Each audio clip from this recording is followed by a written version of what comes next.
आज की इस वीडियो में हम लोग क्लास 10 की गणित विषय के अंतर्गत प्रश्नावली 1 वास्तविक संख्याओं के अंतर्गत हम लोग एलसीएम और एचसीएफ को सूत्र के द्वारा जब दे देता है कैसे ज्ञात करते हैं उसको सीखने वाले हैं। गुणनखंड से तो आप जानते ही होंगे कैसे एलसीएम और एचसीएफ ज्ञात करते हैं।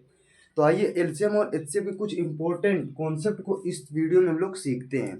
जैसे कि पहला कॉन्सेप्ट हमारा ये रहा कि दो संख्याओं 96 और 404 का एचसीएफ 4 है तो एलसीएम ज्ञात कीजिए। दो संख्याएं दी है उसका एचसीएफ 4 दिया है तो एलसीएम ज्ञात कीजिए। तो इसको हम बिना गुणनखंड के एक सूत्र द्वारा इसको सॉल्व करने वाले हैं। तो सबसे पहले आइए इसका सूत्र देख लेते हैं। तो इसका सूत्र क्या होता है, दो संख्याओं का गुणनफल, दो संख्याओं का गुणनफल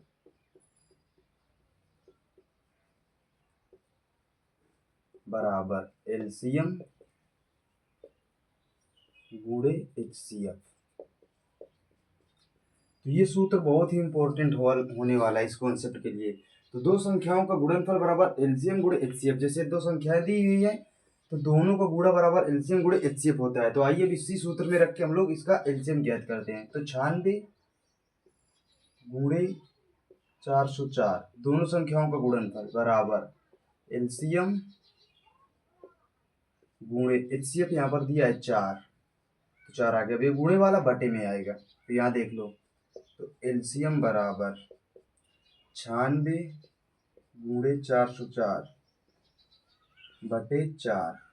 अब इस 4 से ऊपर काट देते हैं तो हमारा गुणा कराएंगे जो एलसीएम आ जाएगा। तो 4 दूनी 8, एक बचा तो 4 चौका 16। अब 24 का गुणा इसमें करा लेते हैं तो हमारा जो एलसीएम है वो आ जाएगा। तो आइए यहाँ पर गुणा करा लेते हैं।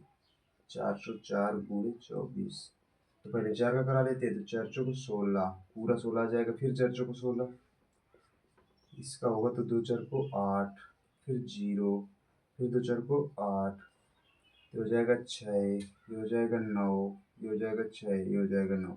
तो 9696 इसका एलसीएम आ जाएगा।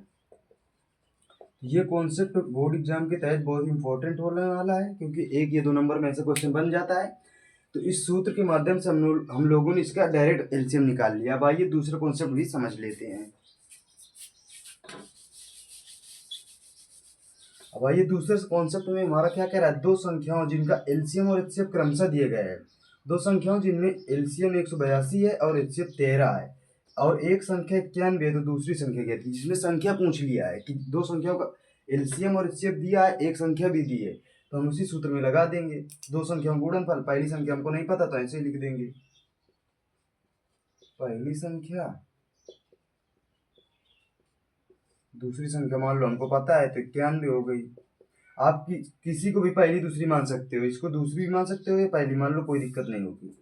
अब एलसीएम है गुणे एचसीएफ, ये सूत्र में रख देते हैं। तो एलसीएम 182 दिया है और एचसीएफ इसका दिया है 13। अब ये गुणे वाली है तो बटे में चली जाएगी, 13 है तो हो जाएगी पहली संख्या बराबर। तो 182 गुणे 13 बटे 91, 13 7 91, 7 आ गया। अब 7 से इसको काटते हैं तो 7 दूनी 14, 4 बचा, 7 छंग 42। तो दूसरी संख्या जो इसकी थी वो 27 थी। 7 दूनी 14, 7 छंग 42, 26 थी। तो इसकी दूसरी संख्या थी जो 26 थी और पहली संख्या इसकी क्या थी, 91, जिनका एलसीएम और एचसीएफ क्रमशः दिया गया था। तो ऐसे करते हैं आपको ये कॉन्सेप्ट समझ में आया होगा।